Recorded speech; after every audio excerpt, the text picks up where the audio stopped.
My name is Zach Harold. I'm from Korea and I study construction in the built environment. It was just something I was really interested in.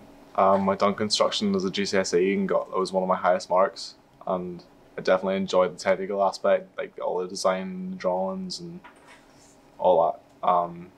Just something I was interested in, so I just kind of looked to see what courses the tech done and just thought might as well go for it. It was something I was interested in, so.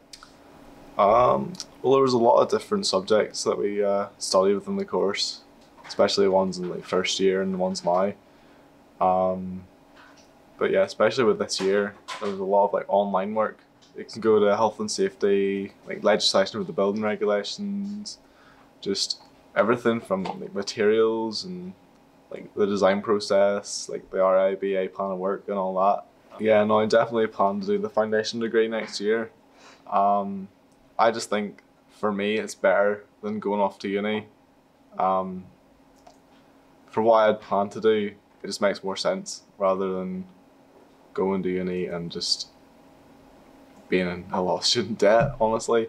It's just, and while I'm at it, I'll be getting work experience and stuff in an architect's firm, hopefully with a placement. So at the end of the day, I should hopefully be more desirable to employers, just with different skills that I have from the foundation degree and stuff.